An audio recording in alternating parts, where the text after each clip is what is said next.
الناس بتفشل في الدايت ليه؟ لأنه بيختار نظام مش مناسب لجسمه. يعني مثلا في ناس جسمها كاربس فريندلي، يعني بتحب الكربوهيدرات، وفي ناس جسمها عدو للكربوهيدرات. طيب الدايت اللي ما بيتحبش ما بيكملش، فلو الأكل وحش انت مش طايقه مش هتكمل الدايت زي ما معظم الناس بتعمل. طب نقص المعرفة، الناس فاكرة ان الدايت أكله قليل، لكن العلم بيقول ان الدايت أكل محسوب. مقارنة الناس بنفسهم، السوشيال ميديا هي اللي بوظت الموضوع ده على مستوى العالم على فكرة.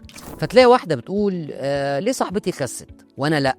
ما عشان جسمها، بس اصل مش عارف. الكلام ده غلط، لان جسمها غير جسمك، هرموناتها غير هرموناتك، كل واحد جسمه غير اللي جنبه. فاللي يمشي مع صاحبتك مش هيمشي معاكي والله.